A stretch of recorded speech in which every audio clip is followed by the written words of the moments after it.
믿음을 가진 목사 가정에서 태어나서 쭉 신앙생활 하면서 지금까지 제가 거쳐갔던 교회의 수를 세어보니 8교회가 되었습니다. 태어나고 세례받은 교회, 그리고 1살 때부터 17살, 고등학교 2학년 때까지 쭉 다녔던 교회가 있습니다. 미국에 이민을 와서 이제 부모님이 섬기신 교회가 세 교회였고, 이후에 따로 제가 홀로서기를 해서 찾아간 교회가 보스턴의 한 교회, 그리고 신학교를 마치고 풀타임 사역을 위해서 발령받은 교회가 워싱턴에 있는 한 교회, 그리고 지금 임마누엘 교회, 우리 교회까지 해서 제 인생에서 8교회가 있었습니다. 여러분들은 몇 교회나 있으세요? 많으신 분도 있죠. 또 혹은 한 교회만 있는 분도 있고. 이민 생활이 저에게는 30년 가까운 세월이 흘러서 중년의 나이가 되다 보니까 이제는 어렴풋이 이민 사회와 이민 교회의 모습이 어떻다고 하는 스케치가 마음속에 그려지는 것 같습니다. 만일 누군가가 이민교회의 모습을 몇 가지의 단어로 표현하라고 한다면 저는 서슴없이 아마 상처라는 단어를 집어넣을 것 같습니다. 생각해보면 이민교회는 상처를 가슴에 지닌 채로 치유되지 못하고 누군가에게 상처를 주고 또 상처를 받고 또 그 상처 때문에 다시 분열하고 다투는 상처 입은 자들의 모임이었습니다. 만일 이민 오셔서 한 번도 그런 교회를 경험하시지 못하셨다면 You are lucky. 럭키하신 분이십니다. 교회에서 지도자들과 성도들이 싸우는 모습을 보고 교회를 떠났다가 오랜 방황을 거쳐서 다시 신앙생활을 시작하신 분과 대화를 나눈 적이 있었습니다. 그분의 말씀을 요약해 보니까 이런 내용이었습니다. 교회라는 곳이 아름답고 사랑이 가득한 곳인 줄 알았는데 알고 보니 문제가 너무 많은 곳이더라. 사람들의 겉모습 말고 속을 들여다보기 시작하니까 사실은 문제가 많고 다툼과 시기도 많고 분쟁도 많고 무엇보다 이기적인 사람들이 가득하더라. 이렇게 이기적인 사람들 틈바구니 속에서 내가 상처받고 그렇게 신앙생활 할 바에 차라리 조용히 그냥 교회만 출석하는 쪽으로 마음을 굳혔다는 것이 그분의 의견이었습니다. 그분의 말씀 하나하나에서 오랜 세월 동안 가득하게 배인 상처와 아픔의 흔적들이 저에게 느껴져서 마음이 아련했던 그런 기억이 떠오릅니다. 자, 이렇게 우리 이민교회의 모습이 상처로 가득 차 있는 이유는 무엇일까요? 여러 가지 설명이 가능하겠지만 제 생각에는 그 중에 하나는 이민이라는 것 자체가 아픔이 있기 때문이 아닌가 싶습니다. 어떤 분이 그렇게 표현하시더라고요. 멀쩡한 나무를 뽑아다가 낯선 땅에 심는 거다. 우리가 그런 것 같습니다. 고향을 떠나서 새로운 문화, 새로운 환경에 적응하려고 막 몰두하다 보니까 우리의 내면 세계가 망가지는 거예요. 그러면서 그 생겨난 상처를 어떡하지 못하는 우리의 모습이 있는 것은 아닌가, 그런 생각을 해봅니다. 이제 오늘 본문에 등장하는 다윗의 이야기로 함께 들어가 보시겠습니다. 1절 말씀은 이렇게 시작합니다. 그러므로 다윗이 그곳을 떠나. 자, 그곳이 어디일까요? 어디를 떠났을까요? 바로 앞장에서 어떤 일이 있었나요? 21장 10절을 보면 이런 말씀이 있어요. 그날에 다윗이 사울을 두려워하여 일어나 도망하여 가드왕 아기스에게로 가니, 이렇게 말합니다. 다윗은 지금 도망 다니는 신세입니다. 그의 20대는 도망자 인생이었습니다. 10년 이상 도망 다녔습니다. 누가 죽이려고 들었죠? 사울의 칼을 피해서 도망 다니던 신세였습니다. 그는 지명 수배자로 가장 큰 위기를 맞이했습니다. 이제는 더 이상 피할 곳이 없어서 어디로 들어가냐면 가드 땅으로 들어갑니다. 가드는 블레셋의 땅이에요. 블레셋의 왕 중에 하나인 아기스 밑에 들어갑니다. 자기를 받아줬을까요? 아니요. 다윗은 블레셋에게 유명한 사람인데 골리앗을 죽인 사람으로 유명하지 않습니까? 전설의 인물 아닙니까? 골리앗의 고향이 바로 가드입니다. 골리앗의 고향으로 간 거예요. 그 사람들이 환영할 리가 있습니까? 아니죠. 너무나 적대적으로 대했겠죠. 그만큼 다윗은 자기가 더 이상 숨을 곳이 없어서 그 적국에까지 들어간 거예요. 근데 들어갔더니 분위기가 별로 안 좋아요. 살아남을 수 없을 것 같아요. 그래서 그는 침을 흘리면서 미친 척하면서 메소드 연기를 발휘해서 겨우 그 자리를 빠져나옵니다. 도망 나온 거예요. 가드 땅에서 도망 나와서 아둘람 굴이라는 곳에 갔어요. 본문이 그렇게 시작합니다. 아둘람 굴에 갔더니 어떤 일이 벌어집니까? 사람들이 찾아오는 거예요. 누가 찾아왔습니까? 1절 말씀 보니까 그의 형제와 아버지의 온 집이 듣고 그리로 내려가서, 다윗의 집안 역시 위기를 당하지 않았겠습니까? 다윗이 지명수배자니까 그 가족에게도 피해가 갈 수 있죠. 그래서 가족들도 따라온 것은 물론이고, 2절 말씀 보면 환난당한 모든 자와 빚진 모든 자와 마음이 원통한 자가 다 그에게로 모였고 라고 말합니다. 이 사람들의 숫자가 다 모이니까 몇 명이 됐다고요? 400명이나 됐습니다. 근데 이 지금 현재 상황 속에 다윗의 심정을 한번 생각해 보십시오. 다윗도 얼마나 지금 억울하고 힘든 상황입니까? 그는 왕으로 기름 부음 받은 사람입니다. 차기 왕이 될 사람이에요.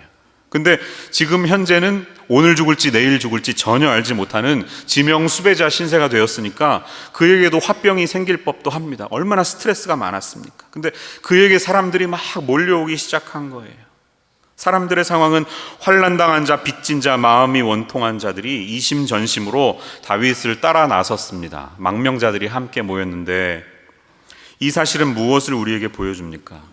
사울이 통치하고 있는 현재의 사회가 정직하고 성실한 사람들이 제대로 숨쉬며 살아갈 수 없는 그런 사회임을 보여주고 있습니다.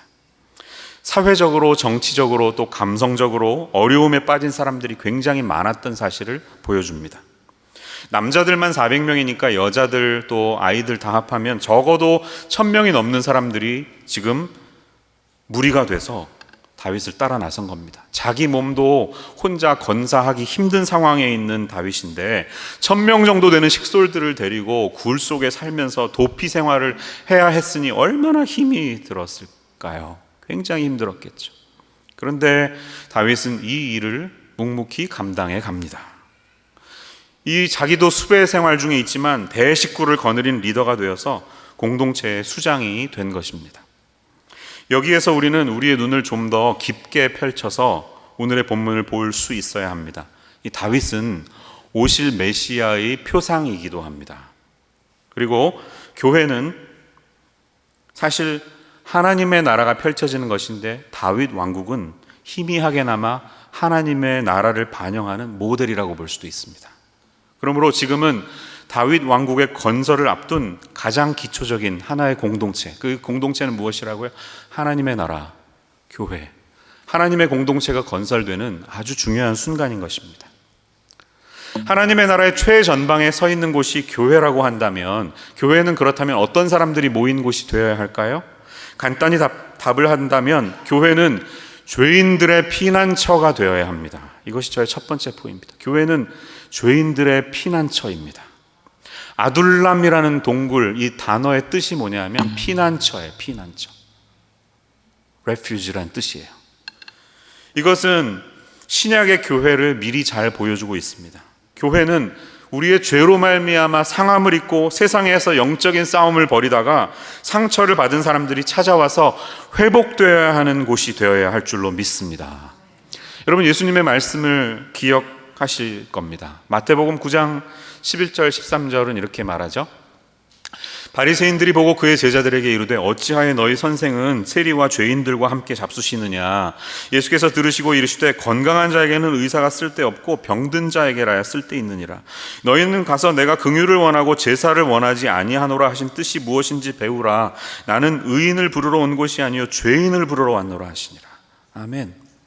이 아둘람 공동체, 교회는 버림받고 소외당하고 가난한 자들, 병들고 우리의 도움을 필요로 하는 이들이 모여서 이룬 그런 공동체입니다. 이와 마찬가지로 교회도 우리의 죄로 말미암아 얼룩지고 온갖 환난과 상처로 마음에 원통함이 있는 자들, 회복을 구하는 이들의 피난처가 되어야 할 줄로 믿습니다. 그리 긴 인생의 시간은 아니지만 제가 목회자로 살면서 성도님들과 만남을 통해 느끼는 것은 교회는 마치 종합병원과도 같이 여러 삶의 문제들로 가득한 사람들의 집합소와도 같다는 생각을 합니다.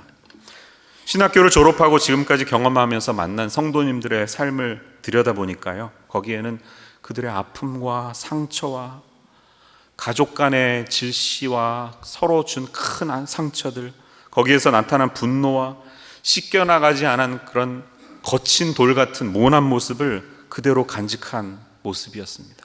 그러나 여전히 그 상처들을 보듬고 치유하여 주실 십자가의 은혜가 있음을 믿는 사람들이 예수님의 은혜를 구하며 하루하루 달려가는 환자와도 같은 모습이 우리 성도님들에게 있었음을 고백하지 않을 수가 없습니다. 사실 저의 삶도 자세히 들여다보면 말로 다 표현할 수 없는 열등의식과 남과의 비교를 통한 자기 연민, 피해의식 등에 빠져서 건강하지 못한 내면의 모습을 간직한 채로 여전히 그러나 영적으로는 내가 멀쩡한 듯이 그렇게 가면을 쓰고 살아왔던 과거가 있었음을 봅니다. 어떤 분이 이렇게 교회에 대해 말씀하시는 것을 들은 적이 있습니다. 교회는 유람선이 아니다. 그러니까 교회는 놀고 즐기고 먹고 마시는 곳이 아니다. 교회는 전함이 되어야 된다. 영적 전투를 벌이며 군사들을 태운 전함이다. 그 말은 맞습니다. 맞아요. 원칙적으로 그리스도인들은 영적인 싸움을 벌이는 하나님의 군사들입니다. 그런데 교회에는 내면적으로 다치고 상처를 입어서 쓴뿌리를 간직한 채로 살아가시는 부상병들이 너무나 많은 것을 봅니다. 그래서 저는 어쩌면 교회는 항공모함 속의 야전병원이 아닌가 그런 생각을 해봅니다. 교회는 야전병원이다.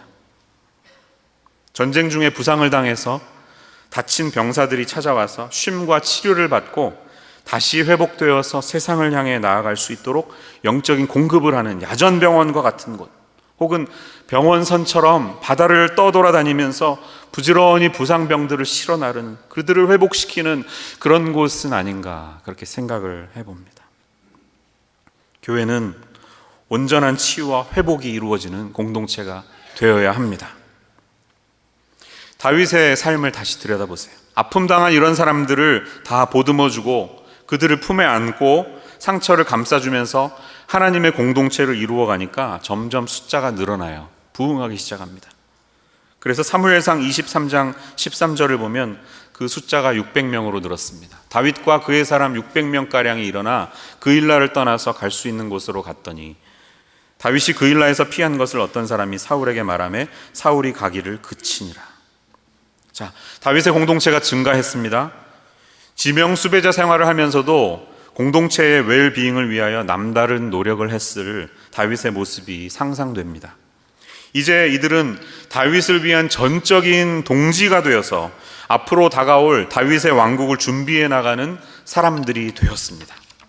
그래서 성경을 읽어보면 놀라운 점은 처음 아둘람에 찾아왔던 사람들은 아무도 주목하지 않았을 무명에 소외되고 상처받고 환난당한 그런 사람들이었지만 나중에 이르러서 보면 다윗의 왕국의 핵심 인물이 되는 공동체의 구성원들이 된다는 사실이에요. 이들이 다윗 왕국의 핵심 인물들이 됩니다. 사무엘 하로 가면 이제 사울 왕이 죽고 다윗이 헤브론에 올라가서 헤브론의 왕이 되는데요. 이때 아둘람 공동체 600명이 같이 헤브론으로 갑니다. 사무엘하 2장 2절과 3절 말씀을 보면 이런 말씀이 있어요. 다윗이 그의 두 아내 이스라엘 여인 아히노암과 갈멜 사람 나발의 아내였던 아비가일을 데리고 그리로 올라갈 때에 또 자기와 함께한 추종자들과 그들의 가족들을 다윗이 다 데리고 올라가서 헤브론 각 성읍에 살게 하니라. 그리고 이제 조금 더 시간이 지나서 헤브론뿐만 아니라 이스라엘 전체 유다의 왕이 됩니다. 이때 입각했던 다윗의 참모들이 모두 다 아둘람 공동체 출신입니다. 또 아주 나중에 시간이 지나서 그 아들 압살론이 아버지에 대해서 쿠데타를 일으켜서 다시 도망다니는 신세가 됐을 때, 어려움을 당할 때도 그 아둘람 공동체 600명이 다윗을 지켜준 것을 우리는 볼 수가 있어요.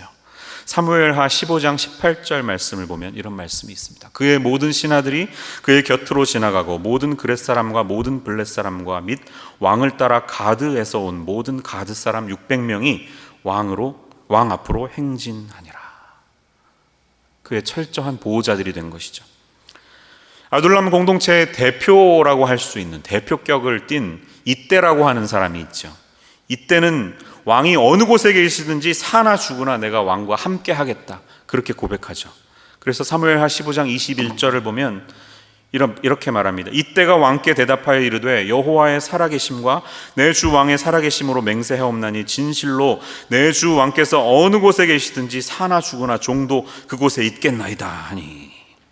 이처럼 이 아둘람 공동체의 시작은 미약하고 보잘것없는 환난과 상처로 가득한 사람들이었지만, 이들이 하나님의 공동체를 이루어서 믿음의 길을 가하면서부터는 이 다윗 왕국의 핵심 세력으로 성장하는, 다시 말하면 하나님의 나라를 일구어내는 가장 위대하고 핵심적인 정의의 병사들이 되는 놀라운 변화의 모습을 우리는 여기서 보게 되는 것입니다. 그러므로 우리도 그렇게 생각해야 합니다. 여러분, 교회의 아픔과 교회의 연약한 모습 때문에 실망하고 상처받으신 분들이 계시죠. 그렇게 또 상처를 주고받기도 지쳐서 이제는 공동체 생활을 포기하고 싶은 마음이 드는 분도 있으시죠. 그러나 교회는 바로 아둘람, 상처받은 자들의 피난처가 되어야 합니다.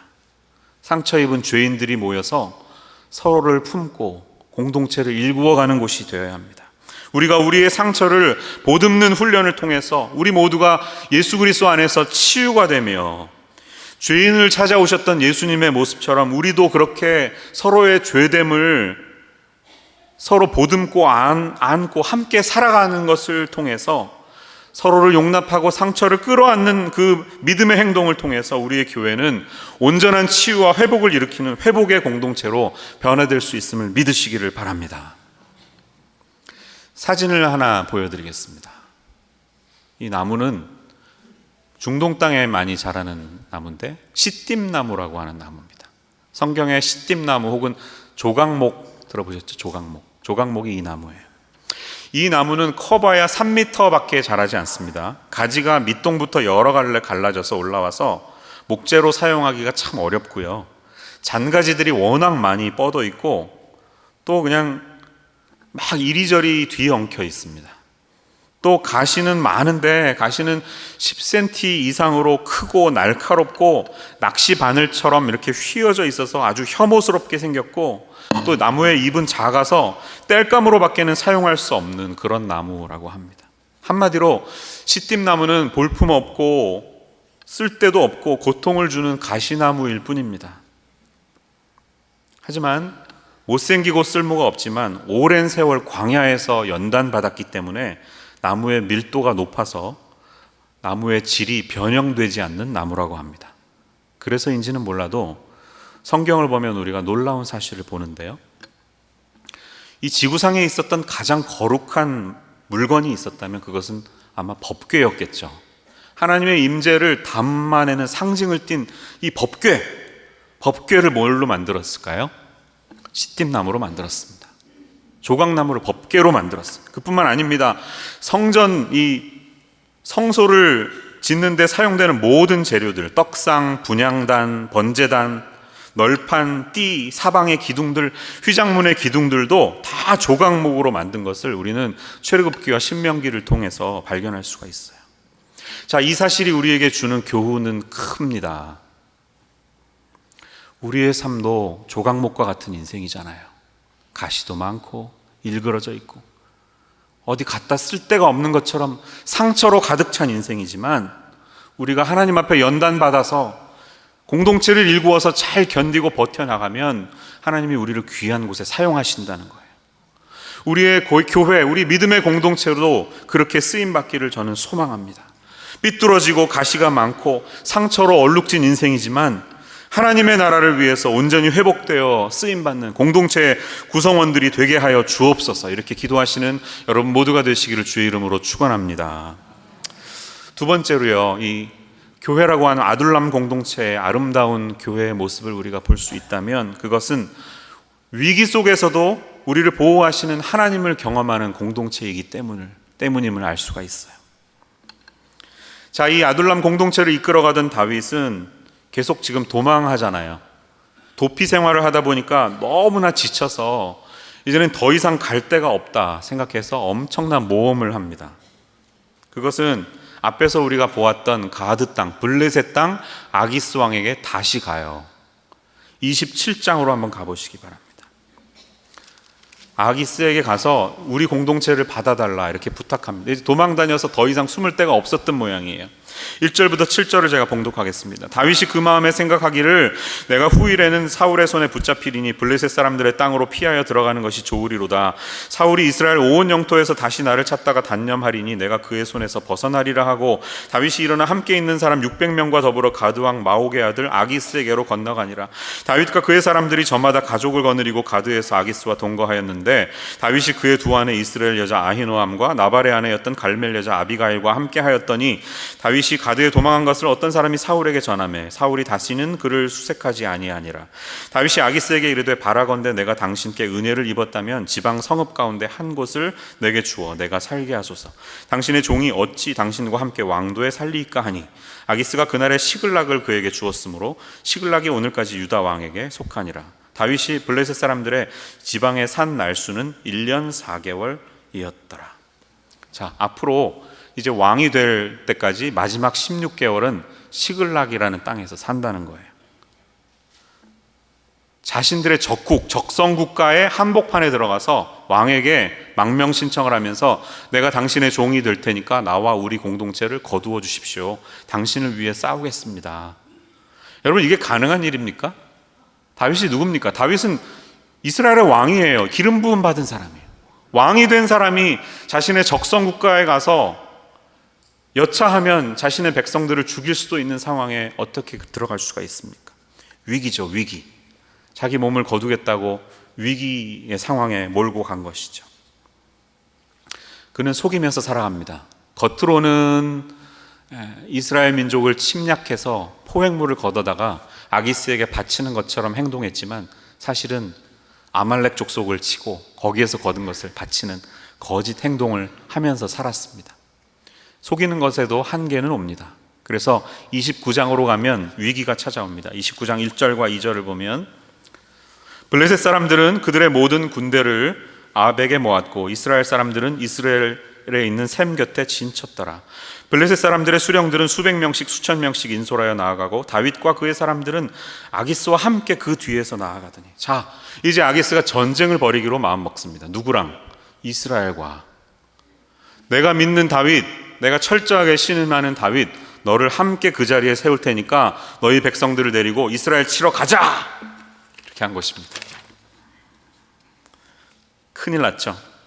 한때는 블레셋의 영웅인 골리앗을 쓰러뜨린 이 정치적인 이스라엘의 지도자, 왕이 반역 행위를 저질러서 자신의 조국의 군대를 향해서 돌진해 온다고 생각해 보십시오.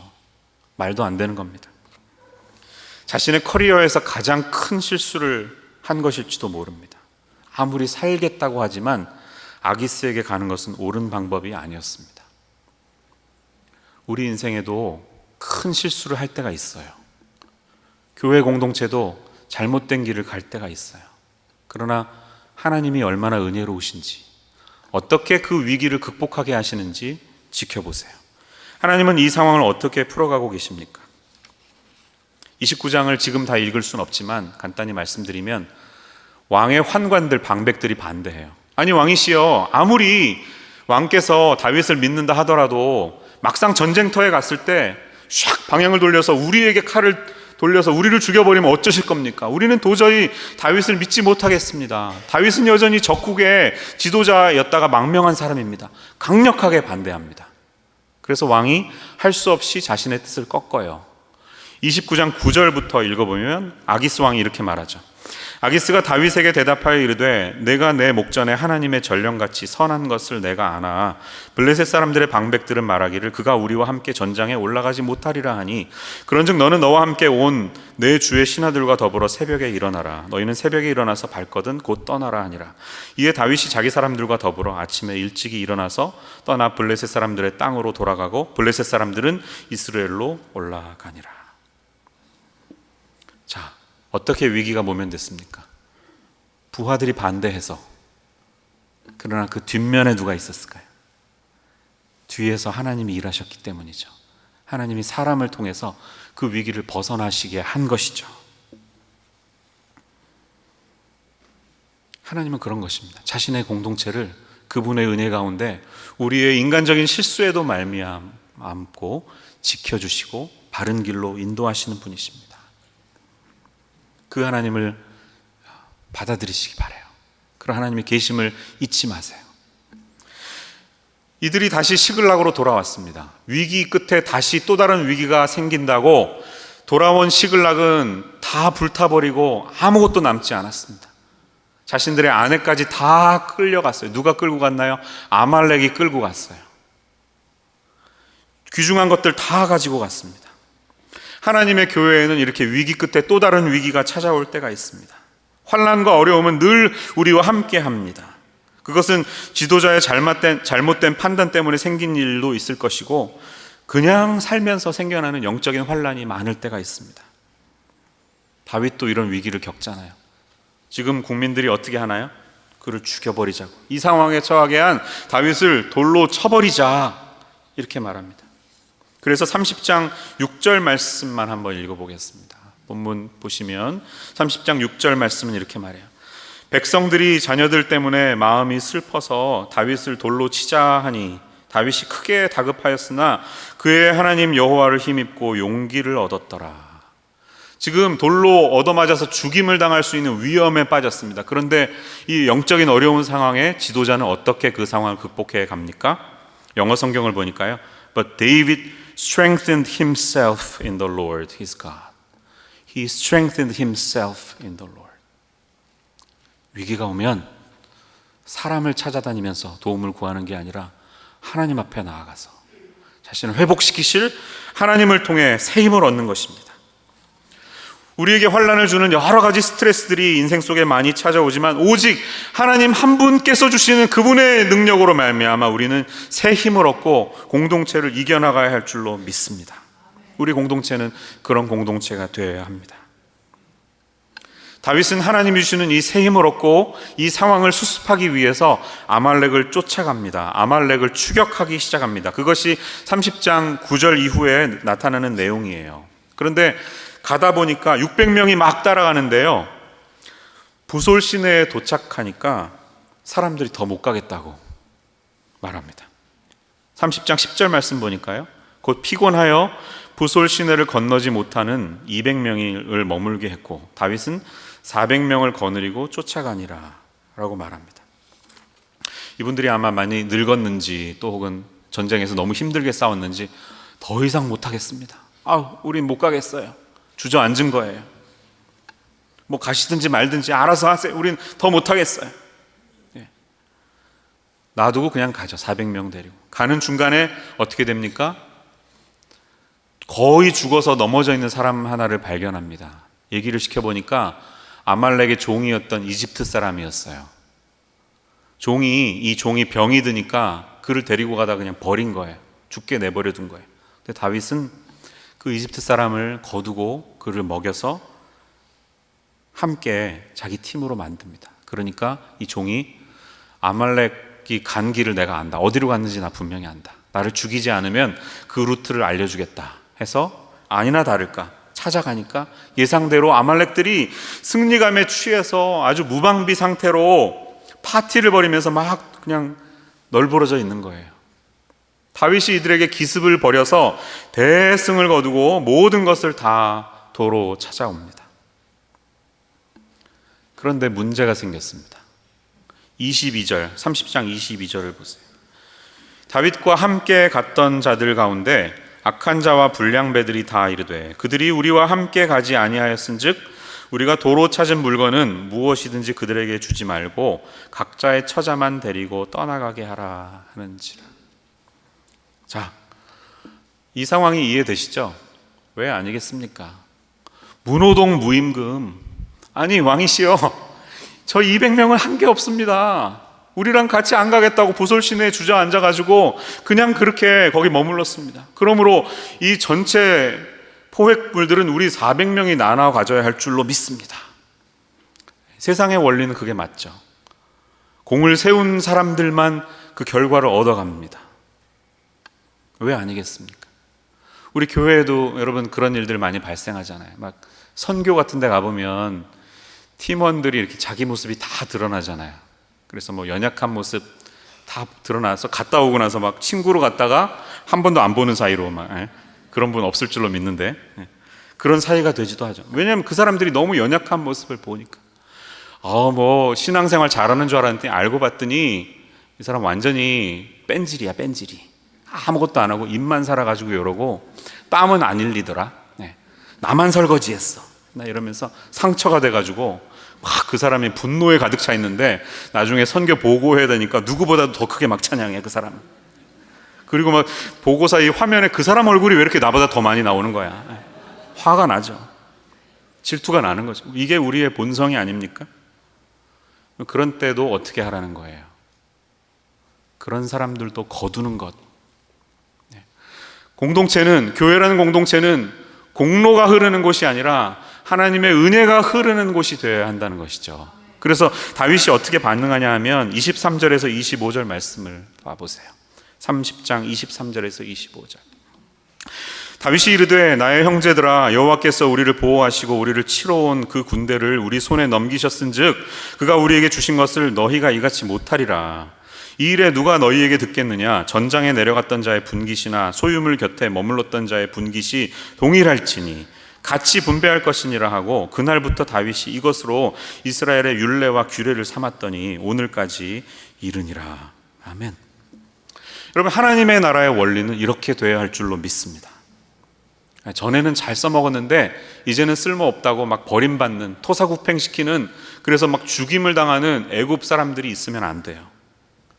그런 사람들이 비록 능력이 안 되고 건강이 안 돼서 다치고 쓰러져 있는 자들이 있다 하더라도 하나님의 눈에는 그분들이 다 존귀한 존재임을 기억하고 그곳에도 우리는 은혜를 흘려보내야 될 줄로 믿습니다. 암송 스트레스 많이 받으시죠? 수련회 갔는데 자기는 제일 고통스러웠던 게 암송에 밥 줬던 거. 밥 한 끼도 안 주더라, 이런 분의 얘기를 들은 적이 있어요. 그러면 안 되겠죠. 암송은 좋은 것입니다. 우리가 암송하기에 늘 힘써야 합니다. 로마서 8장 때가 다가옵니다. 기다리고 계시죠? 암송은 좋은 것이지만 암송을 못한다 할지라도 그분들 역시 하나님 눈에 존귀한 분이심을 우리는 잊지 말아야 합니다. 교회라는 곳은 공로에 따라 보상을 받는 곳이 아니라 하나님의 은혜가 무엇인지를 행동으로 보여줄 수 있는 그러한 곳이 되어야 합니다. 전투에서 승리한 400명, 물론 그들은 위대한 사람들입니다. 혁혁한 공을 세운 사람들입니다. 그러나 사정이 있어서 함께하지 못한 200명의 존재도 여전히 귀하며 그들 역시 하나님 나라의 아름다운 일꾼으로 인정받아야 함을 우리는 행동을 통해 보여줄 수 있는 공동체가 되어야 할 줄로 믿습니다. 사실 우리 자신의 모습을 생각해 보십시오. 예수님의 눈으로 우리를 본다면 우리는 다 보솔 시냇가에 주저앉아서 땡깡 부리면서 하나님 나 더 안 할래요. 지쳤어요. 더 이상 못하겠어요. 뭐 어떻게 하시든지 알아서 하세요. 난 모르겠어요. 그런 보잘것없는 상처로 가득한 피곤하고 지친 자들이 아니었습니까? 그러나 그런 보잘것없는 우리를 하나님이 그분의 전적인 은혜로 우리를 구원하시고 구원이라는 선물을 줄 수 있었던 이유는 오직 한 가지, 연약한 우리를 품어주시고 받아주신 하나님의 크신 은혜 때문이었습니다. 이 은혜를 잊지 마십시오. 나 같은 죄인 살리신 주 은혜에 고마워. 잃었던 생명 찾았고 광명을 얻었네. 이 찬송을 부르실 때마다 이 귀한 하나님의 은혜의 사랑을 잊어버리지 않으시는 믿음의 공동체가 되시기를 주님의 이름으로 축원합니다. 지금 이 말씀을 듣는 여러분의 삶의 상황 속에는 나의 의지와 상관없이 나에게 찾아와서 우리를 거두어 달라고 애원하는 400명이 있는 것처럼 무게가 너무 무겁고 내가 짊어져야 할 짐이 너무나 무겁게 느껴지는 그런 상황 속에 계신 분들도 있을 줄로 압니다. 혹은 다윗이 원치 않았던 시글락 땅에 가서 자신의 적성 국가의 종으로서 섬기면서 싸움을 해야 하는 것처럼 내가 속한 이 삶의 상황이 도저히 크리스찬으로서는 말도 안 되는 것 같은 어려움에 빠진 듯한 그런 분이 이 자리에 계실 줄도 모르겠습니다.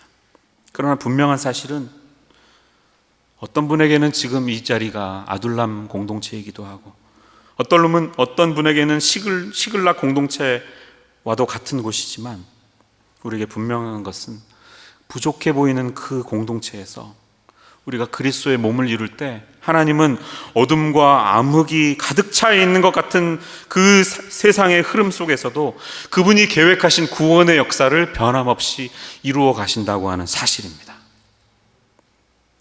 교회는 완전하지 않습니다.